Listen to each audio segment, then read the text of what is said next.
Hello मित्रांनो, कसे आहात तुम्ही सगळे? दिस इज सियर ऋषिकेश जाधव आणि आपण शिकतोय chapter number 1 of 12th HSC accounts, that is final accounts of partnership. Final accounts of partnership. मित्रांनो चला, आता आपण कालच्या लेक्चर मध्ये काही ऍडजस्टमेंट्स कव्हर केल्या होत्या. बऱ्यापैकी आपण 90% ऍडजस्टमेंट्स काल कव्हर केल्यात. त्या ऍडजस्टमेंट्स मध्ये काही मित्रांनो डाऊट असेल तर ह्या लेक्चरच्या कमेंट मध्ये किंवा त्या लेक्चरच्या कमेंट मध्ये टाकून द्या. आपण नक्की त्याच्यासाठी एक वेगळा मी काय करेल, त्याच्यावर एखादा रील, शॉर्ट किंवा एखादा स्मॉल व्हिडिओ टाकून देईल. ठीक आहे, चला आता काही ऍडजस्टमेंट जे मी काल सोडल्या होत्या त्याला आपण आज कव्हर करूयात आणि पुढे मूव्ह करूयात. सगळ्यात पहिले बघा, ह्या दोन ऍडजस्टमेंट्स काल मी सोडल्या होत्या, आठवतंय का? Bill receivable dishonoured and bill payable dishonoured. आता डिसऑनर्ड आणि हे बिल रिसिवेबल बिल पेएबल काय असतं हे ऍक्च्युअली तर आपल्याला बिल्स ऑफ एक्सचेंज नावाचं तुमच्या इंडेक्स मध्ये एक चॅप्टर आहे ना, तो ह्याच टॉपिकवर आहे. तर तेव्हा त्या अजून तुम्हाला डिटेल मध्ये गोष्टी कळतील. बट स्टील मित्रांनो, आता ह्या चॅप्टर मध्ये ती ऍडजस्टमेंट असेल तर आपल्याला ती करावी लागेल. त्यामुळे इथे मी तुम्हाला ब्रीफ मध्ये समजवतो, ह्याची हेल्प तुम्हाला त्या चॅप्टर मध्ये पण नक्कीच होईल. चला या इकडे बघा, एकदम सिंपल उदाहरण घेऊयात. बघा, अज्युम करा ए नावाचा एक सेलर आहे, ज्याने आता नवीन जस्ट एक नवीन बिझनेस स्टार्ट केलाय. ठीक आहे, अज्युम करा त्यांनी कपड्याचा बिझनेस चालू केलाय. कशाचा? कपड्याचा बिझनेस चालू केलाय, क्लोथचा बिझनेस चालू केलाय. ठीक आहे, आणि बी नावाचा एक कस्टमर त्याच्या दुकानात येतो. ठीक आहे, आता बी बी ए ला सांगतो की त्याला काय काय टाईपचे कपडे हवेत, कसं काय काय सगळं. ते ए त्याला एकदम दाखवतो, नवीन दुकान आहे एकदम, बघा सगळं त्याच्या समोर आणून ठेवतो. कारण आता नवीन बिझनेसमॅनला काय असतं, कसंही करून कस्टमर सोडायचा नाहीये. स्पेशली बघा, एच्या आजूबाजूला खूप मोठे मोठे कपड्यांची दुकान आहेत. त्यामुळे एला असं आहे की बाबा आपल्याला कसल्याही परिस्थितीत आलेला कस्टमर माघारी गेला नाही पाहिजे. त्यामुळे एनी जेवढं त्याच्याकडचं बेस्ट कलेक्शन होतं ते बी ला दाखवलं. आता बीचं फायनली ठरलं, बीनी 10,000ची शॉपिंग केली. किती हजारची शॉपिंग केली मित्रांनो? 10,000ची. पण आता बघा, बी ए ला काय म्हणला की माझ्याकडे पैसे आता नाहीयेत, मला आता हे गुड्स हवेत उधारीवर. कशावर हवेत मित्रांनो? उधारीवर. आता मला सांगा, उधारी म्हणजे आपल्या अकाउंटिंगच्या भाषेत आपण याला काय म्हणतो मित्रांनो? क्रेडिटवर. कशावर हवेत? क्रेडिटवर. आता एला झाला प्रॉब्लेम. आता एला काय झालं बघा, एने विचार केला की यार मी जर याला उधारी दिली, एकतर माझा बिझनेस नवीन, मला मार्केटमध्ये मला कुणी उधारी देत नाही. मी जिथून कपडे घेऊन येतो ते लोक तर सगळे माझ्याकडनं काय करतात मित्रांनो? कॅश मध्ये गोष्टी मला म्हणतात, नाही बाबा तू कॅश दे, तू नवीन बिझनेसमॅन आहे, माहिती नाही उद्या पळून वगैरे गेला तर. त्यामुळे मला तर सगळे कपडे कॅश मध्ये घ्यावे लागतात. आणि हा कस्टमर मला काय मागतोय? उधारी. ए म्हणला सॉरी बाबा, आपल्याला उधारी द्यायला नाही जमणार. बी म्हणला ठीक आहे, ठेवा तुमचे कपडे, मी दुसऱ्या दुकानात घेतो. आता एला पडला प्रश्न. ए म्हणला यार असं जर सगळ्याच आणि बघा, मार्केटमध्ये बाकी मोठे मोठे जुने बिझनेसमॅन असल्यामुळं त्यांना उधारी देणं सोपं जातं. मग बी म्हणला ठीक आहे, तू उधारी नाही देत तर मी दुसऱ्याकडनं घेतो. आता एला असा विचार आला की यार असंच जर होत राहिलं तर आपल्याकडे ऍक्च्युअली कधी कस्टमर येणारच नाही. पण मग एला रिस्क आहे. एला रिस्क ही आहे की बाबा बीनी जर एक महिन्यानंतर किती म्हणतो तो? 1 मंथ. काय म्हणतोय? 1 मंथ. तर मित्रांनो, एला रिस्क आहे, एक महिन्यानंतर जर बीनी पैसे नाही दिले तर.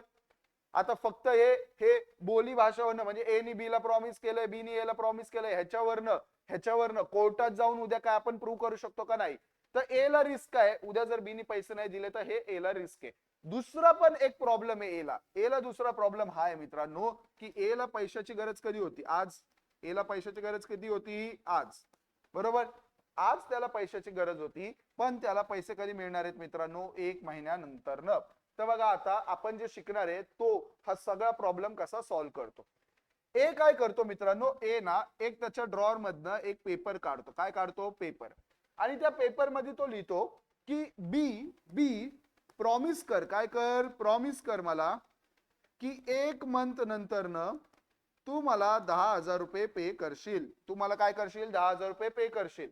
आणि बी ला काय म्हणतो? हे ऍक्सेप्ट कर. काय कर? हे ऍक्सेप्ट कर. आता ऍक्सेप्ट म्हणजे काय? थोडक्यात त्याच्यावर काय कर? तुझी साईन कर. काय कर? साईन. चला, आता बी ला पण काय प्रॉब्लेम नाही. बघा, बी काय फसवायच्या अँगलने आलाच नव्हता. बी कडे फक्त सध्या आज पैसे नाहीयेत, त्यामुळे बीला पाहिजे उधारी. बी म्हणला ठीक आहे, काही प्रॉब्लेम नाही. बीनी केली याच्यावर साईन. असं अजून करा, बीनी केली याच्यावर साईन.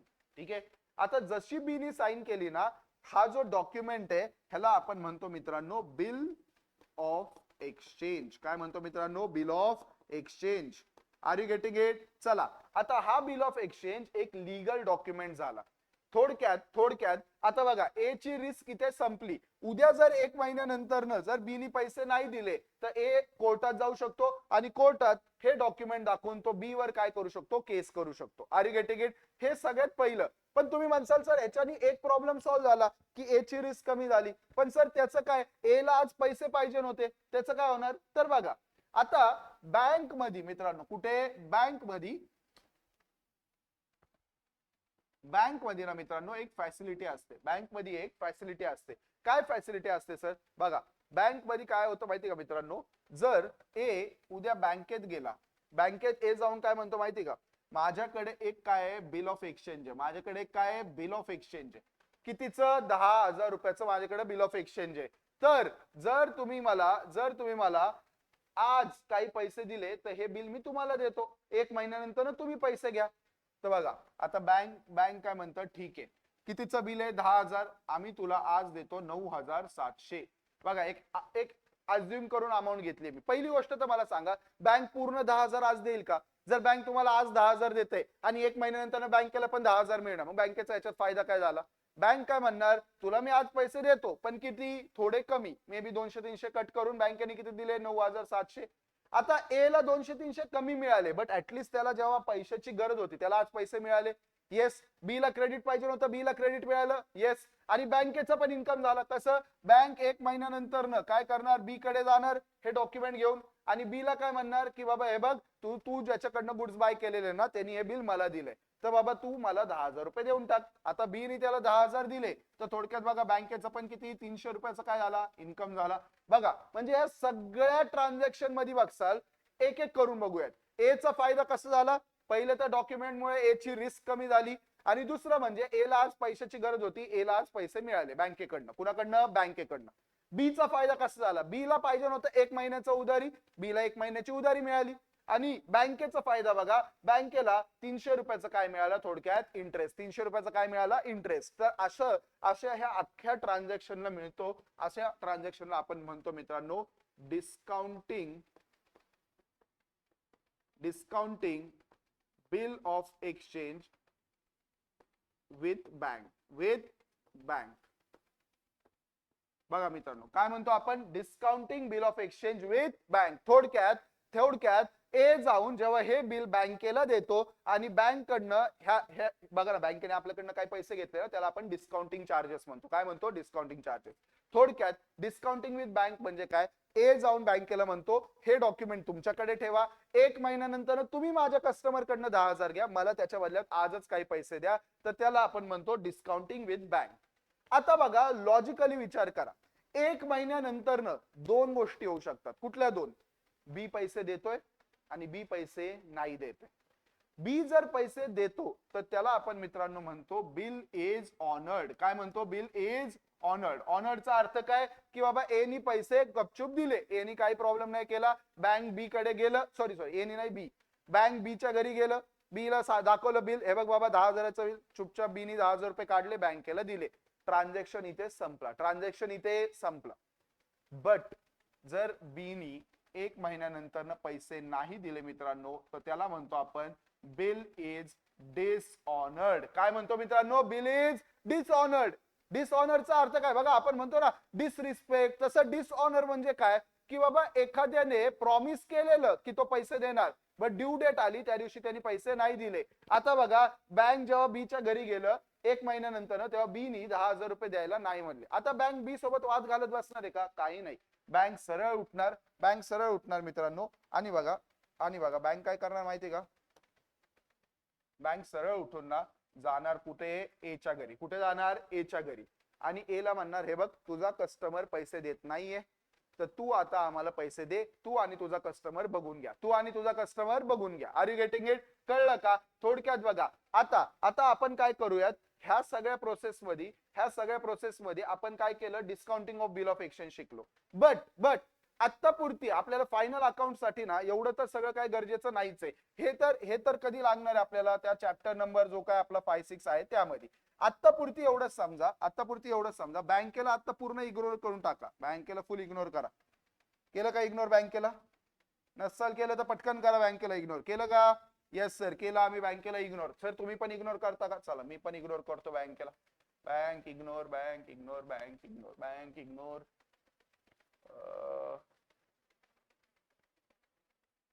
बँकेला इग्नोर. हा, बँक पूर्ण प्रकारे झालंय मित्रांनो इग्नोर. आता आता बघा, हे जे बिल ऑफ एक्सचेंज होतं, हे जे बिल ऑफ एक्सचेंज होतं मित्रांनो, चला लक्ष द्या. आता अज्युम करा ए हे बिल स्वतःकडेच ठेवतोय. ए हे बिल काय करतोय? स्वतःकडेच ठेवतोय. आता लक्षात घ्या, ए ला पैसे येणार आहेत, ए ला पैसे येणार आहेत. तर ए साठी हे मला सांगा बिल, ह्याला आपण काय म्हणतो? Bill receivable. काय म्हणणार? Bill receivable. ए साठी काय झालं? हे बिल रिसिवेबल. का सर? कारण ए ला पैसे मिळणार आहेत म्हणून रिसिवेबल. आणि मित्रांनो आता तुम्ही सांगा बी साठी हे काय होणार? Bill payable. काय होणार मित्रांनो? Bill payable. कळलं का? सर तुम्ही आता सांगितलं ते बँक बिंक कडे, ते आता 2 मिनिटासाठी सगळं विसरून जावं, ते आपल्याला त्या पुढच्या चॅप्टर मध्ये लागणार आहे. ते मी तुम्हाला फक्त एक स्टोरीसाठी आता जे आपल्याला गरजेचं आहे त्याच्यासाठी सांगितलं. आत्तापुरती एवढंच समजा, आत्तापुरती एवढंच समजा. ए कडे ऑप्शन आहे, तो बँकेकडे पण जाऊ शकतो. किंवा अज्युम करा ए ला आज पैशाची गरज नाहीये, तर ए ते बिल स्वतःकडे ठेवू शकतो. ए नी जर बिल स्वतःकडे ठेवलं तर ते बिल त्याच्यासाठी होणार मित्रांनो बिल रिसिवेबल. आणि बी साठी काय होणार? Bill payable. काय होणार? Bill payable. आता आता तुम्हाला थोडंफार तरी बेसिक हे कळलं पाहिजे मित्रांनो. बिल रिसिवेबल आपल्यासाठी असतं ऍसेट. काय असतं मित्रांनो? ऍसेट. आणि बी साठी बिल पेएबल असणार आहे त्याची लायबिलिटी. काय असणार आहे मित्रांनो? लायबिलिटी. कळलं का? कळलं का दोघांचा फरक? ए साठी काय असतं? ते ऍसेट. बी साठी काय असते? लायबिलिटी. काय असते? लायबिलिटी. ह्याचं डिटेल अकाउंटिंग आपल्याला बिल ऑफ एक्सचेंज चॅप्टर मध्ये शिकायचं आहे. बट आता पुरती ना, आता ऍडजस्टमेंट्स मध्ये या. ऍडजस्टमेंट मध्ये या. बघा आता सगळ्यात पहिले लक्षात घ्या, आता सगळ्यात पहिले लक्षात घ्या, बिल रिसिवेबल जर डिसऑनर झालं. काय झालं? Bill receivable dishonour. ह्याचा अर्थ काय? सर आपला एक कस्टमर होता ज्याने आपल्याला लिहितानी तर साईन करून दिलं लिहून की मी 1 महिन्यानंतर 2 महिन्यानंतर पैसे देईल. पण ड्यू डेटला जेव्हा आपण त्याच्याकडे पैसे मागायला गेलो त्या दिवशी त्यांनी पैसे नाही दिले, त्याला आपण काय म्हणतो? Bill receivable dishonoured. अशा केसमध्ये आपण काय करतो माहिती का मित्रांनो? ते जे बिल रिसिवेबल नावाचं ऍसेट असेल, ते ऍसेट आता राहिलंय का खरंच? आपण त्याला ऍसेट कधीपर्यंत म्हणणार होतो? जोपर्यंत त्याच्या बदल्यात पैसे मिळणार होते. पण आता त्या नावाचा ऍसेटच उरला नाही, आता त्या कागदाची काही व्हॅल्यू, आता तो डिसऑनर केला त्यांनी पैसे द्यायला नकार दिला. तर मला सांगा ते बिल रिसिवेबल नावाचा जो ऍसेट आहे ना, तो काय करणार? आपण कमी करणार. बघा, deduct the amount of bill dishonoured from bills receivable. तुमच्या बॅलन्स शीट मध्ये जे बिल्स रिसिवेबल नावाचा ऍसेट दिसत असेल ना, त्यातनं तेवढी रक्कम कमी करा. आणि कॅनायचे आता तेवढी रक्कम आपण त्याच्याकडनं रिकव्हर तर करणार ना, फक्त बिल रिसिवेबल नाही. आता तो आपला परत काय बनला? डेटर. काय बनला? डेटर. तर डेटर मध्ये काय करा? ऍड करा. डेटर मध्ये काय करा? ऍड करा. बघा थोडक्यात ना, या पूर्ण ट्रान्झॅक्शनला परत एक अशी समरी बनवू. बघा, ए नी समजा तुम्हाला जर बी नी तुम्हाला चेक दिला असता. काय दिला असता? चेक. जसा त्यांनी चेक दिला, आपण अकाउंटिंग मध्ये काय म्हणतो? जसं त्यांनी चेक दिला आपण अकाउंटिंग मध्ये असं दाखवणार की बी कडनं पेमेंट आलं, म्हणजे बी चा बॅलन्स आता काय झाला? 0. म्हणजे आपल्याला बी कडनं काही घेणं नाही, कारण बी ने आपल्याला चेक दिला. पण हा चेक जेव्हा जाऊन मी बँकेत जमा केला तेव्हा कळालं चेक बाउन्स झाला. चेक काय झाला? बाउन्स. आता चेकच्या नावाने जे मी ऍसेट दाखवत होतो, थोडक्यात माझ्या बँकेचा बॅलन्स, तेवढा मला काय करायला लागणार? आता कमी करायला लागणार. बरोबर सर? कारण आता तो पैसे मला मिळणार, ते चेकचे पैसे मला मिळणार नाहीये. तर त्या बँकेत जो मी पैसे ऍड करून ठेवलेले माझ्या अकाउंटिंग मध्ये, ते आता मला काय करायला लागणार? Minus. At the same time त्याचा अकाउंट मध्ये मी जे 0 करून टाकलेलं, असं दाखवलेलं की त्याच्याकडनं पैसे आले, त्याचा अकाउंट मध्ये परत बॅलन्स वाढवावं लागेल की बाबा ह्याच्याकडनं अजूनही पैसे येणं बाकी आहे. तेच इथे आपण करतोय. सगळ्यात पहिले तर बिल रिसिवेबल नावाचा जो ऍसेट होता तो आता ऍसेट उरला नाही, त्यांनी डिसऑनर केलं, तर तो ऍसेट कमी करा. आणि डेटर्स म्हणजे काय? त्याच्याकडनं येण्याचे जे पैसे बाकी होते ते परत त्याच्या अकाउंट मध्ये काय करा? ऍड करा. आता similarly bill payable dishonoured. Bill payable dishonoured म्हणजे काय? आता बी च्या अकाउंटिंग मध्ये, बी च्या बुक्स मध्ये विचार करा, त्याच्यासाठी काय होतं? हे बिल पेएबल. काय होतं? Bill payable. आता त्याचं बिल पेएबल त्यांनी डिसऑनर केलं, ड्यू डेटला त्याच्याकडे पैसेच नव्हते द्यायला. तर आता काय होणार मित्रांनो? सिंपल आहे. आता त्याच्या बुक्स मध्ये बिल पेएबल काय असेल? लायबिलिटी असेल, तर ती लायबिलिटी आता बिल पेएबल काय करा? 0 करा, कारण बिल पेएबल काय झालं? डिसऑनर. बघा, deduct the amount of bill dishonoured from bill payable. Bill payable मधनं ती अमाऊंट कमी, आणि कशात ऍड करणार? क्रेडिटर्स मध्ये. कशात? क्रेडिटर्स मध्ये ऍड करणार. कळलं का मित्रांनो? आता परत मी ह्याला आहे ना तुम्हाला एक एक्झाम्पल घेऊन समजवतो. बघा ह्याच केस मध्ये या. आता तुम्ही म्हणसाल सर ह्या ऍडजस्टमेंटवर एवढा वेळ का घालवताय? मित्रांनो मी परत सारखं रिपीट करेल, कदाचित काही मुलांना इरिटेट पण होईल, पण मी परत सांगतो, मी एक सीए, ठीक आहे, मी काही फक्त नॉर्मल 11वी-12वीच्या मुलांना शिकवण्यासाठी काही एक बेसिक आपलं बीकॉम एमकॉम करून शिकवत नाहीये. म्हणजे माझा रिस्पेक्ट सगळ्या लोकांना आहे. इव्हन मी इतकंही म्हणतो की टीचर असो शेवटी, मग तो बीकॉम एमकॉम केलेला असो किंवा सीए असो, पण माझी फिलॉसॉफी अशी आहे, माझ्याकडनं जर एक पण गोष्ट तुम्ही शिकत असाल तर या लेक्चर नंतर मला डाऊट नाही उरले पाहिजे, आणि डाऊट असतील तर ते तुम्हाला विचारायची हिंमत पण पाहिजे. कारण मित्रांनो उद्या रिअल लाईफ मध्ये मी तुम्हाला रिअल लाईफ बिझनेस प्रोफेशनल्स बनवतोय. मी तुम्हाला रिअल लाईफ मध्ये पुढे जाऊन तुम्हाला लाईफ मध्ये काहीतरी चांगलं करता यावं ह्यासाठी आम्ही तुम्हाला ट्रेन करतोय, ना की फक्त तुमचे 12वी पास व्हावी, 12वीत काहीतरी 70-80% पडून तुम्ही पुढे निघाला. अरे मित्रांनो काय लाईफ आहे आज, तुम्ही बाहेर जाऊन फक्त बघा. तुम्हाला मी ना एक गोष्ट फक्त दाखवतो, आणि त्यानंतर तुम्हीच मला सांगा, तुम्हीच ठरवा की मग लाईफ मध्ये तुम्हाला काय करायचंय पुढे जाऊन. ठीक आहे, आता रिसेंटली मध्ये एक ही न्यूज आलेली, फक्त आपण बघूया. ठीक आहे,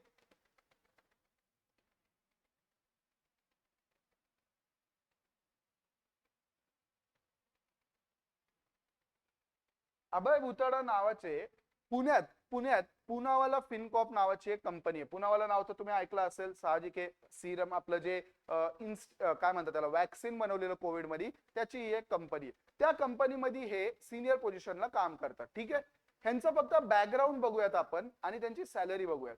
मित्रांनो just look at his salary. Abhay Bhutada, former managing director, earn a record breaking salary of 241 crores. एका वर्षाची सॅलरी आहे मित्रांनो ही 23-24 ची. किती? 240 करोड रुपये, म्हणजे महिन्याचे 20 कोटी. महिन्याचे किती? 20 कोटी. आता त्यांचं फक्त शिक्षण बघूयात. काय बघूयात? शिक्षण. आणि त्यानंतर तुम्ही जेव्हा बघसाल ना, तर आय होप तुम्हाला आज तरी थोडं मोटिवेशन काहीतरी लाईफ मध्ये मिळेल. फक्त लक्ष द्या, काय? Chartered accountant. फक्त सीए, फक्त नाहीये ती डिग्री. बट असं काही नाहीये की बाहेर देशात जाऊन 5-6 डिग्रीज घेतल्यात, इंडियामध्ये खूप काहीतरी IIT IIM मधनं खूप काय सीए डिग्री केली आहे, जी माझी आज आहे. माझ्यासारखे अजून कितीतरी जण असतील ज्यांचं सीए झालेलं आहे. इतकं पोटेन्शियल आहे ह्या डिग्री मध्ये. आणि असं काही नाही की फार असं काहीतरी एकदम मोठ्या पुणे मुंबईमध्ये एकदम हाय क्लास सोसायटीत राहून शिक्षण कंप्लीट केलंय. मित्रांनो त्यांचं बॅकग्राऊंड जर तुम्ही बघसाल ना, थोडं त्यांचं बॅकग्राऊंड इथे, yes perfect. Abhay Bhutada innovator from Latur मधनं येऊन शिक्षण केलेलं आहे मित्रांनो. लातूर मधनं येऊन शिक्षण केलं, एक कॉमर्स डिग्री घेऊन सीए कंप्लीट केलं, आणि आज मित्रांनो अगदी 12 ते 13 वर्षाचा एक्सपिरियन्स. असं काय नाहीये की बाबा खूप म्हणजे असं 40 वर्षाचा एक्सपिरियन्स झालाय म्हणून 250 कोटीची सॅलरी आहे. मित्रांनो किती रे, किती त्यांचं बघा इथे 15 इयर्स ऑफ एक्सपिरियन्स. किती? 15 वर्षाच्या एक्सपिरियन्स मध्ये माणूस. म्हणजे बघा माझं पण सीए 21 वयात कंप्लीट झालंय, अजून त्यांचं पण 21-22 वयात झालं असेल. 15 वर्ष म्हणजे 36-37 एज, 35-36 वयात जर तुमची सॅलरी मित्रांनो 250 कोटी, म्हणजे तुम्हाला कळतंय का? फक्त कॅल्क्युलेशन करा, कॅल्क्युलेटरवर नंबर्स बसणार नाहीत. महिन्याचे 20 कोटी. बघा महिन्यात आपण आहे ना सॅटर्डे संडे सोडून देऊयात सुट्टीचे, म्हणजे 4 आठवड्याचे सॅटर्डे संडे म्हणजे 8 दिवस सोडून द्या, आणि 1-2 दिवस समजा असं आपण 1-2 दिवस सुट्टीचा अज्युम करू, म्हणजे महिन्यात इफेक्टिव्हली 20 दिवस काम करतायत. किती दिवस? 20 दिवस. आणि सॅलरी किती आहे महिन्याची? 20 कोटी रुपये. म्हणजे एका दिवसाची सॅलरी किती आहे? 1 कोटी. हे पोटेन्शियल आहे ह्या डिग्रीचं, हे पोटेन्शियल आहे, हे जे नॉलेज तुम्हाला मिळतंय ना त्याचं. आता काय एवढी सॅलरी मिळते, का इतका माणूस पुढे? साहजिक आहे, आज जर ते त्या कंपनीला तेवढी व्हॅल्यू क्रिएट करून देत असतील तर का तेवढी कंपनी त्यांना पे नाही करणार? मला सांगा, तुम्ही उद्या एखाद्या कंपनीत जॉबला गेले, तिथे जाऊन तुमच्यामुळे त्या कंपनीला 100-500 कोटीचा जर फायदा होत असेल, आणि तुमच्यामुळे फायदा कसा होणार? तुमच्या नॉलेजमुळे. तुम्ही जे कंपनीला व्हॅल्यू ऍडिशन देताय, तुमच्यामुळे जी कंपनीची ग्रोथ होतीये, जर तुमच्यामुळे एखाद्या कंपनीला 500 कोटी जरी मिळत असतील, अरे मला सांगा 500 कोटी मधले 50 कोटी तर ते सहज तुम्हाला देतील, सहज. ही पोटेन्शियल आहे मार्केटमध्ये. प्रॉब्लेम काय, इंडियामध्ये सगळ्यात मोठा प्रॉब्लेम आहे की अशा लोकांबद्दल क्वचितच काही लोकांना माहिती असतं. आणि का, कारण अजून पण 99% आपल्या ग्रामीण भागातले असतील मुलं, किंवा किंवा तुम्हाला सांगतो इव्हन शहरी भागातले असतील. आज प्रॉब्लेम काय झाला माहिती, आजच्या जनरेशनसाठी सेलिब्रिटी कोण आहेत माहिती, आपले इंस्टाग्रामवर रील स्टार, त्यानंतर तुमचे मूवी मधले फिल्म स्टार्स. ठीक आहे, मला काय हरकत नाहीये हे तुमचे मोटिवेशन असल्याचं, बट एक लक्षात घ्या मित्रांनो, रिअल रिअल तुमचे जे काय म्हणतात त्याला रोल मॉडेल किंवा जे म्हणतात ना, एक ज्यांच्याकडे तुम्ही ऍज अ मोटिवेशन बघितलं पाहिजे, इट्स समवन ज्याची स्टोरी तुम्हाला इन्स्पायर करते काहीतरी करा. मग तो एखादा रील स्टार का असं ना, म्हणजे मी त्यांनाही काय, मी स्वतः आज ह्या प्रोफेशन मध्ये आहे आणि आम्हाला काही प्रोफेशनल एज्युकेशन साठी काही रील बनवायचे असतात ना, तेव्हा कळतं की रील बनवणं पण किती डिफिकल्ट आहे. कळलं ना. आपण तर काय, आपण म्हणतो अरे त्यांनी एक व्हिडिओ बनवला 1 मिलियन व्ह्यूज गेले, अरे काय त्याचं तर काय नाही, नुसतंच येतो असं एवढे 2-4 ऍक्शन करतो आणि त्याचे बघितलं का एवढे व्ह्यूज झाले. ते तेवढं करायला, तेवढं सुचायला पण ना ब्रेन यूज करावा लागतो. मित्रांनो, एज्युकेशन मध्ये इतकी पॉवर आहे ना की तुमची आजची जी पोझिशन आहे, आजची जी तुमची लाईफची सिच्युएशन आहे, पूर्णपणे बदलू शकते. ते इतकं पोटेन्शियल आहे. प्रॉब्लेम आजच्या जनरेशनचा काय, तुमच्या समोरून कुणीतरी एक गावातला कुणीतरी प्रॉपर लोकल माणूस एकदम मस्त फॉर्च्युनर स्कॉर्पिओ घेऊन जातो, पांढरा खादी शर्ट, जीन्स पॅन्ट, तुम्हाला म्हणजे ते बघून असं वाटतं की बाबा हाच खरा रोड, याच्यासारखी लाईफ आहे काय, एकदम मोठा बंगला, कशी फॉर्च्युनर असतं बाहेर. मित्रांनो, फक्त एकदा एकदा मी तुम्हाला सांगतो, फक्त एवढाच विचार करा की जर तुम्ही हे शिक्षण नाही घेतलं, जर तुम्ही आज आज जे मी हे शिकवतोय ह्याला जर नीट अभ्यास नाही केला, 12th मध्ये स्कोर जर कमी आला, तुम्ही तुमच्या लाईफ मध्ये काय करणार आहे पुढे, हा मला एकदम स्पष्ट तुम्हाला तुमच्या समोर प्रश्न आहे. आणि जर तुमचा टार्गेट ते बीबीए, बीकॉम, एमकॉम, एमबीए असेल ना, मी तुम्हाला आज सांगतो 30, 40, 50 हजारच्या पॅकेजवर पण नोकरी मिळत नाहीये ज्या लोकांचं BBA, MBA from normal college झालंय. हा, आयआयएम चा विषय वेगळा आहे, पण आयआयएम मध्ये जाण्यासाठी कट ऑफ 99.99% लागतो. म्हणजे थोडक्यात 10वी मध्ये तुमचे 98-99% पाहिजे, 12वी मध्ये पण तेवढेच पाहिजे, प्लस ती कॅट नावाची एक एक्झाम असते त्यात तेवढाच स्कोर पाहिजे. एवढं सगळं करून पण तिथे जाण्याचे चान्स 1% आहेत. इमॅजिन करा, म्हणजे काय काय लेवलची कॉम्पिटिशन आहे. म्हणजे काय विचार करताय, काय लाईफ मध्ये तुमचा गोल आहे, आय डोंट नो. पण लॉंग स्टोरी शॉर्ट, आपल्याला लेक्चर मधनं परत जास्त डिस्ट्रॅक्ट नाही व्हायचंय. दाखवायचा इंटेन्शन फक्त एवढा होता मित्रांनो, की जर प्रॅक्टिकली गोष्टींना समजसाल तर उद्या जाऊन रिअल लाईफ मध्ये जेव्हा जॉब करसाल तेव्हा ह्याच गोष्टींना प्रॅक्टिकली तुम्हाला कंपनीसाठी वापरता येईल. हे मी जे आता शिकवलं ना, बिल ऑफ एक्सचेंज, 99% बिझनेसमॅनला माहिती पण नाहीये. तुमच्या गावातल्या चांगल्या बिझनेसमॅनला विचारा, ज्याचा 1 करोडभराचा टर्नओव्हर आहे, त्याला विचारा दादा तुम्हाला माहितीये का बिल ऑफ एक्सचेंज, तुम्हाला आज तुम्ही उधारीवर विकून पण तुम्हाला आज बँकेकडनं पैसे मिळू शकतात. नाही माहिती. बघा काय काय प्रॉब्लेम आहे एज्युकेशनचा. आणि तुम्ही जे हे शिकताय, तुम्ही पण जर फक्त मी तुम्हाला लिहून देतो, म्हणजे तुम्हाला पाहिजे असेल ना तर गॅरंटी देऊ शकतो मी, तुम्ही ज्या पण क्लासमध्ये शिकताय ना तिथं फक्त मला एवढंच कमेंट सेक्शन मध्ये टाका, नाही सर आमच्या इथल्या सरांनी पण ना एवढ्या डेप्थ मध्ये जाऊन शिकवलं की आम्हाला पूर्ण कन्सेप्ट क्लिअर झाली. फक्त तुम्ही म्हणजे म्हणा, मी मानला त्या सरांना, कारण तशा सरांची गरज आहे, तशा टीचरची, तशा मॅडमची गरज आहे आज. पण काय चालू आहे आज इंडस्ट्रीमध्ये, फक्त एक्झाम ओरिएंटेड, फक्त एक्झाम पुरती, फक्त 1-2 तासात अख्खा चॅप्टर समजवला, फॉर्मॅट पाठ करून घेतला. मित्रांनो, माझ्या बॅच मध्ये एक मुलगी आहे आता, सीए फाउंडेशनच्या, नाव नाही घेता येणार मला, युट्यूबवर आपले लेक्चर्स असतात, 98% आहेत तिला. किती? 98% आहेत 12वीत. लाज वाटते मला ही सांगायला की 98% आहेत तिला, आणि तिला बेसिक अकाउंटिंग पण येत नाही. ही जी ऍडजस्टमेंट मी आता तुम्हाला शिकवतोय मित्रांनो, 12वी करून आलेली मुलगी आहे सीए फाउंडेशनला. त्या दिवशी तिचा कॉन्फिडन्स रिझल्ट लागल्यानंतर असा होता की सीए तर मी असं करेल, तिला मी फक्त या 2 ऍडजस्टमेंट विचारल्या, bill receivable dishonoured, bill payable dishonoured, सांगता येत नव्हतं. म्हणली हा, तिने ऍडजस्टमेंट मध्ये करायचं काय हे सांगितलं की सर ते बिल रिसिवेबल मधनं मायनस होणार, डेटर्स मध्ये ऍड होणार, बिल पेएबलचं सर बिल पेएबल मधनं मायनस होणार, क्रेडिटर्स मध्ये रट्टा, पूर्ण ऍडजस्टमेंट रट्टा मारून गेलेली. तिला बेसिक मी एवढाच प्रश्न विचारला की बिल रिसिवेबल डिसऑनर जेव्हा होतं त्यावेळेस आपण का बिल रिसिवेबल मधनं मायनस करतो, का डेटर्स मध्ये ऍड करतो? No answer. हे सगळ्यात मोठा प्रॉब्लेम आहे आज आपल्या एज्युकेशन सिस्टीमचा. बट एनिवेज मित्रांनो, मी परत तुम्हाला सांगतोय, जर तुम्ही ह्या इंटेन्शननी लेक्चर्स बघताय ना की सर आम्हाला फक्त एक्झाम पुरती सांगा, तर एक्झाम पुरती तर आपला आहेच ना. मग काय मी असं काय बाहेरचं जास्त काय शिकवत नाहीये. फक्त फरक एवढा आहे की मी थोडं डेप्थ मध्ये शिकवतो. जे मला माहितीये बाहेर कुठे तुम्हाला शिकायला मिळणार नाही, पण ह्या डेप्थची गरज आहे पुढे जाऊन. जर तुम्हाला प्रोफेशनल कोर्सेस करायचे आहेत लाईफ मध्ये, खरंच तुम्हाला कुठेतरी चांगल्या ठिकाणी पोहोचायचंय, चांगल्या पॅकेजवर काम करायचंय, चांगला स्वतःचा एक बिझनेस ग्रो करायचा आहे, त्यासाठी हे लेक्चर्स तुम्हाला नक्की हेल्प करतील. आणि ही गोष्ट तुम्हाला आठवेल जेव्हा तुम्ही प्रोफेशनल कोर्सेस मध्ये जासाल आणि तुम्हाला रिअलाइज होईल की तिथे बसलेल्या क्राऊड पैकी तुम्ही क्वचितच काही लोक आहात ज्यांना खरंच सगळ्या कन्सेप्ट क्लिअर आहेत. त्यावेळेस मित्रांनो बघा तुमचा कॉन्फिडन्स आणि त्या लोकांचा confidence. Anyways let's get back to आपलं कन्सेप्ट. बघा मी तुम्हाला सांगत होतो की का बिल रिसिवेबल मध्ये मायनस होतं आणि का डेटर्स मध्ये ऍड होतं. चला आपण ए आणि बी चं एक्झाम्पल घेऊयात. बघा ए च्या बुक्स मध्ये सगळ्यात पहिले जेव्हा त्यांनी उधारीवर विकला असेल तर त्यांनी काय दाखवलं असेल रे, की बी कडनं 10,000 रुपये येणं बाकी आहे. बी काय त्याचा डेटर आहे, काय आहे डेटर, बरोबर. आणि त्यावेळेस त्याच्याकडे अजून करा कुठलंच बिल नाहीये, तर त्यावेळेस त्याचा बिल रिसिवेबलचा बॅलन्स किती असेल, 0. आता ह्या डेटरनी त्याला काय दिलं, ह्या डेटरनी म्हणजे बीनी त्याला काय दिलं मित्रांनो, बिल दिलं. आता जसं बिल दिलं तसं आपण काय करतो, इथून मायनस करतो की चला बाबा याच्याकडनं थोडक्यात आपल्याला पैसे आले. सर कुठे आलेत पैसे, पैसे 1 महिन्याने येणार आहेत ना, हो थांबा 1 मिनिट.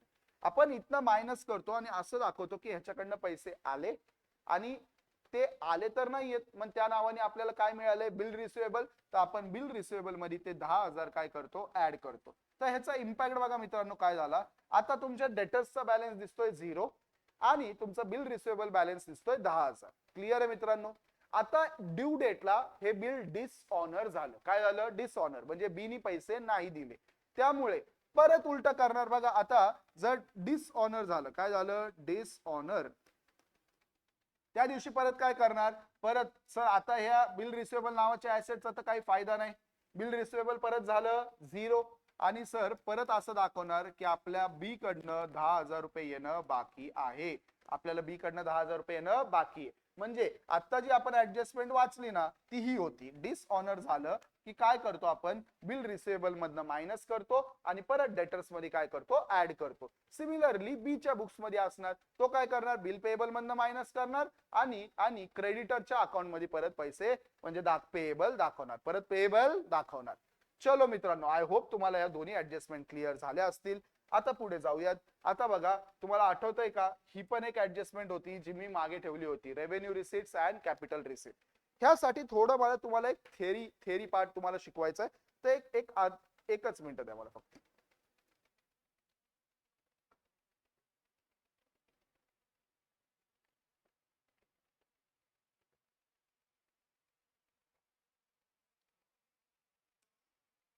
ह्याला जोडून आठवतं काय, कॅपिटल एक्सपेंडिचरची पण होती ही वाली. चला तर हे समजून घेऊयात आता आपण, capital expenditure and revenue expenditure. या इकडे चलो, A and B tata bye bye, भेटूयात तुम्हाला कभी ना कभी.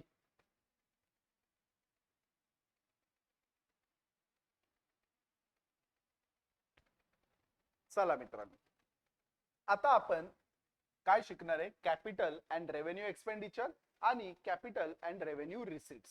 बघा बिझनेस मध्ये ना मित्रांनो काय असतं, सगळ्यात मेन एक्सपेंडिचर. काय असतं, एक्सपेंडिचर, बरोबर. थोडं आपण ह्याला काय करू, इकडे मूव करू. हा, एक्सपेंडिचर आणि इन्कम किंवा त्याला आपण म्हणूयात रिसिट्स. काय म्हणूयात, रिसिट्स, बरोबर. ह्या दोन कॅटेगरीचे मेजर ट्रान्झॅक्शन असतात. बघा ना कुठलाही बिझनेस इमॅजिन करा, कोचिंग अकॅडमीचा बघूया. मुलं पैसे देतात, इन्कम किंवा रिसिट्स, आम्हाला सगळं कोचिंग अकॅडमी चालवायला खर्च लागतो एक्सपेंडिचर. ह्याच्या व्यतिरिक्त काही तिसरं ट्रान्झॅक्शन आठवतंय का तुम्हाला? कुठलंय? अंबानीसाठी पण बघा, कस्टमर कडनं पैसे येतात, रिसिट्स, आणि बिझनेस चालवण्यासाठी जो खर्च होतो एक्सपेंडिचर, बरोबर की नाही? तर कुठलाही बिझनेस असू तो ह्या दोन गोष्टींवर चालतो, एक्सपेंडिचर आणि इन्कम किंवा रिसिट्स. आणि ह्या दोन्ही मधल्याच डिफरन्सला आपण काय म्हणतो मित्रांनो? Profit or loss. काय म्हणतो? Profit or loss. तर बघा, आता एक्सपेंडिचर आणि इन्कम मध्ये पण ना दोन टाईप आहेत. एक्सपेंडिचर आणि इन्कम मध्ये पण काय आहेत? दोन टाईप आहेत. एक आहे कॅपिटल, एक काय मित्रांनो? कॅपिटल, आणि एक आहे रेव्हेन्यू. एक काय आहे? रेव्हेन्यू. तसंच इकडे मित्रांनो परत कॅपिटल आणि रेव्हेन्यू. चला मित्रांनो, आता पहिले कॅपिटल आणि रेव्हेन्यू एक्सपेंडिचर समजूयात. फार इझी आहे, फार इझी. बघा, रेव्हेन्यू एक्सपेंडिचर म्हणजे थोडक्यात तुमचे डे टू डे खर्च. काय म्हणलं मी मित्रांनो? डे टू डे खर्च. थोडक्यात असे एक्सपेन्सेस ज्याचा बेनिफिट एक वर्षापेक्षा जास्त नाहीये. Benefit is less than 1 year. Benefit less than 1 year. म्हणजे एक वर्षाच्या आतच त्याचा बेनिफिट आहे. बेनिफिट म्हणजे काय? तो खर्च केल्यामुळे जो आपल्याला फायदा मिळतोय ना, तो एक वर्षापेक्षा जास्तीचा नाहीये. एकदम उदाहरण घेऊयात. रेंट. मी ह्या महिन्याचं रेंट पे केलं तर ह्याचा फायदा मला 2-3 वर्षासाठी आहे का फक्त ह्या महिन्यासाठी? सर ह्या महिन्यासाठी. पुढच्या महिन्याचं रेंट नाही पे केलं, डायरेक्ट मला काय करतील? बाहेर काढतील. इलेक्ट्रिसिटी ह्या महिन्याची पे केली तर लाईट येईल, पुढच्या महिन्याची नाही केली तर लाईट बंद. सॅलरी. सगळे खर्च असे ज्याचा बेनिफिट ना सर एक वर्षाच्या आत आहे. एक वर्षाच्या काय आत आहे, त्याला आपण काय म्हणतो मित्रांनो? Revenue expenditure. काय म्हणतो? Revenue expenditure. आणि कॅपिटल एक्सपेंडिचर म्हणजे लॉंग टर्म वाले खर्च. कुठले वाले खर्च मित्रांनो? Long term expenditures. थोडक्यात एकदम एकदम सिंपल भाषेत म्हणायचं तर जेव्हा आपण एखादा ऍसेट परचेस करतो, काय परचेस करतो? ऍसेट. तर त्यावेळेस आपला जो खर्च होतो त्याला आपण म्हणतो कॅपिटल एक्सपेंडिचर. काय म्हणतो? Capital expenditure. म्हणजे आता कोचिंग अकॅडमीसाठी मी हा कॅमेरा, बेंचेस, टीव्ही हे सगळा जो खर्च केला, ह्याचा बेनिफिट तो खर्च केला तेवढाच महिना तेवढाच वर्ष आहे का सर? 2, 3, 4, 5, 10 वर्षासाठी आहे सर? मोर देन 1 year साठी आहे. कितीसाठी आहे? More than 1 year. तर त्याला आपण मित्रांनो म्हणतो कॅपिटल एक्सपेंडिचर. तर थोडक्यात लक्षात घ्या, दोन्ही पण खर्चच आहे. दोन्ही पण काय आहेत? खर्च. फरक एवढा आहे, रेव्हेन्यू एक्सपेंडिचरचा फायदा फक्त तेवढ्या वर्षापुरती असतो, कॅपिटल एक्सपेंडिचरचा फायदा लॉंग टर्म असतो. काय असतो मित्रांनो? Long term. म्हणून आपण ह्या खर्चाला दाखवतो ऍज अ ऍसेट. हा खर्च जर पूर्ण आपण प्रॉफिट अँड लॉस मध्ये टाकला ना तर प्रॉब्लेम काय होईल? बघा, लॉजिकली विचार करा. खर्च सगळा आजच दिसतोय, बट फायदा पुढचे 5 वर्ष होणार आहे. फायदा पुढचे 5 वर्ष होणार आहे. आता लॉजिकली हे चुकीचं नाहीये का? एक एक्झाम्पल घेऊयात. बघा इथे एक एक्झाम्पल घेऊयात. 2010, 2011, 2012. ठीक आहे. इमॅजिन करा, मी 2010 मध्ये अकॅडमी स्टार्ट केली आणि आता फक्त आपण 1-2च खर्च पकडूयात आणि इन्कम बघूयात. 2010 मध्ये मी बेंचेस घेतले 1 लाख रुपयाचे. ठीक आहे, 1 लाख रुपयाचे बेंचेस घेतले आणि त्यानंतर ना अज्युम करा 5,000 रुपयाचं रेंट पे केलं, 4,000ची सॅलरी पे केली. ठीक आहे. आपण ना बेंचेसचा अमाऊंट थोडी इझी ठेवण्यासाठी काय करूयात, आपण घेऊयात ती 90,000. किती घेऊयात? 90,000.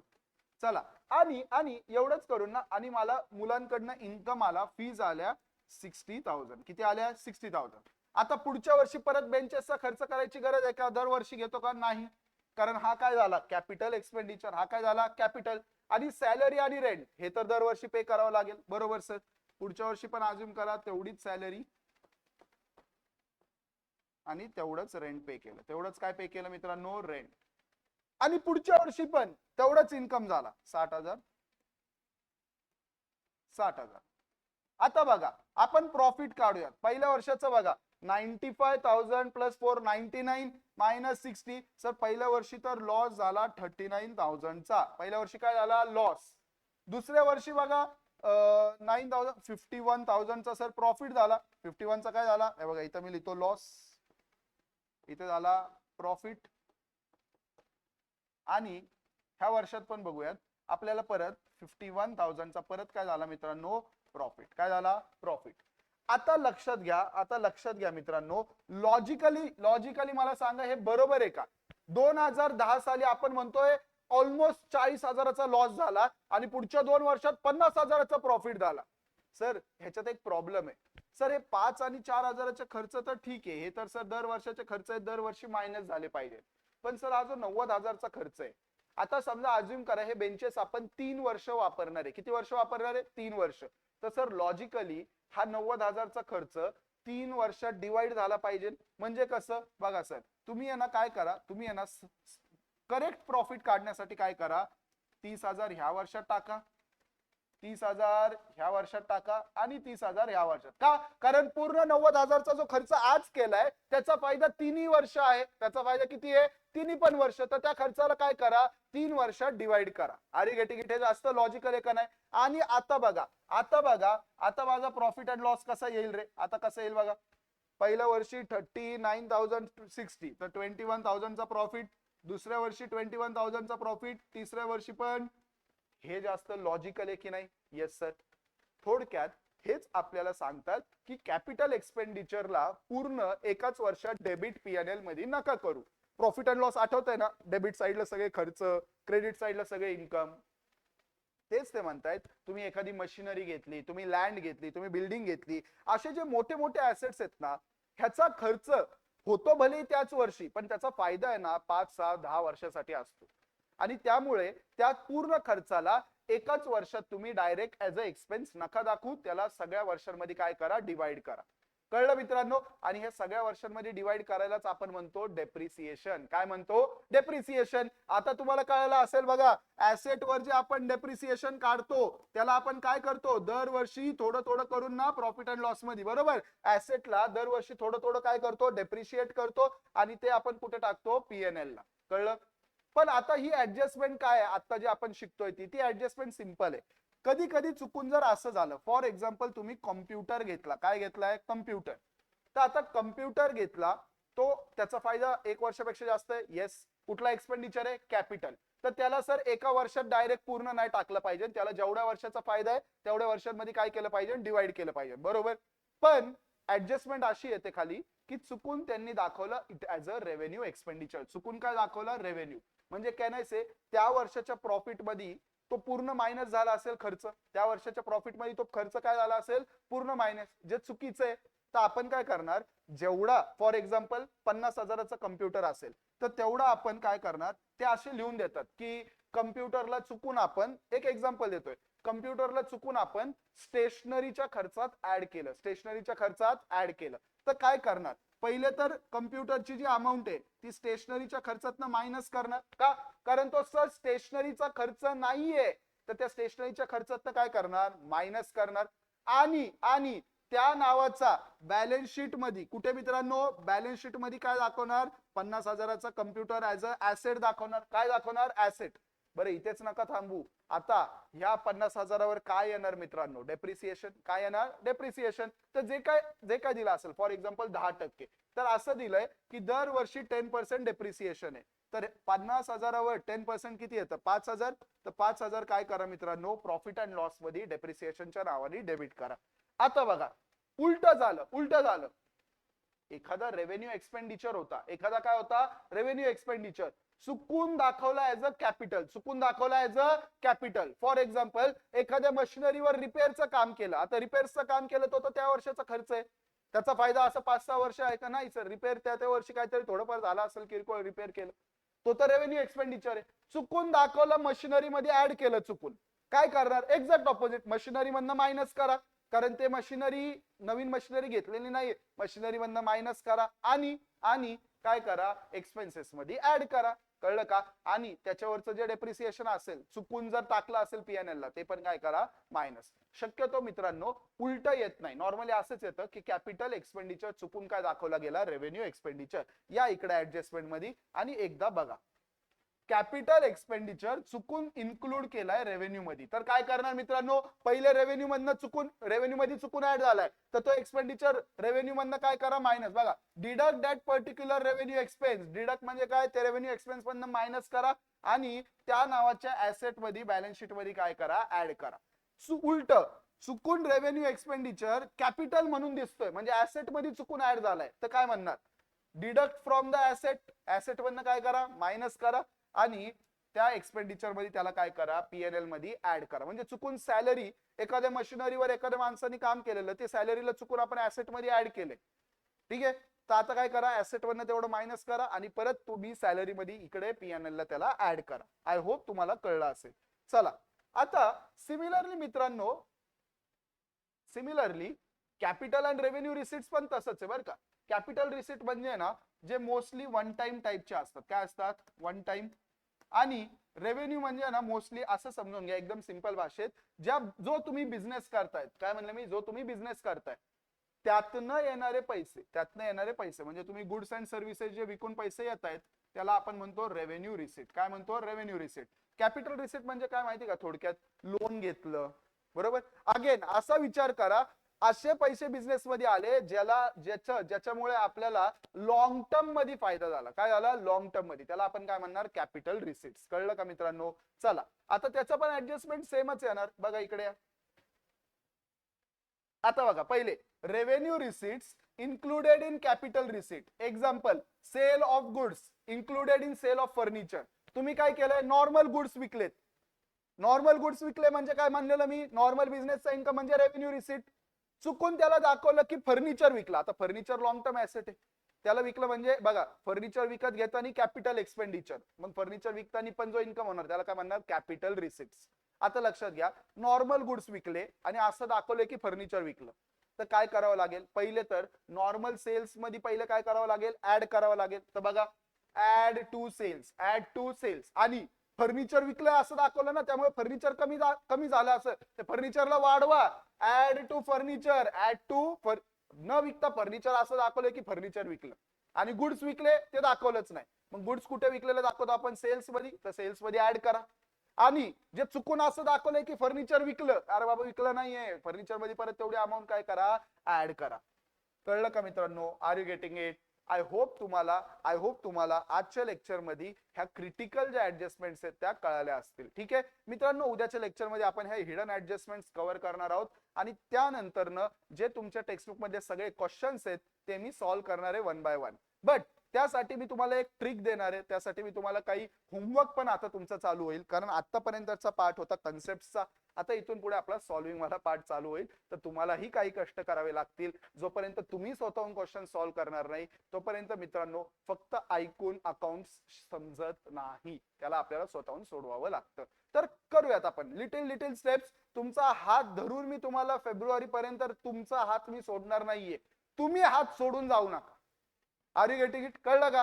आजच्या जनरेशनला असं झालंय की पॅरेंट्स हात धरून तुम्हाला मोठं करायचा प्रयत्न करताय, तुम्हाला हात सोडून पळायची सवय झाली पुढे.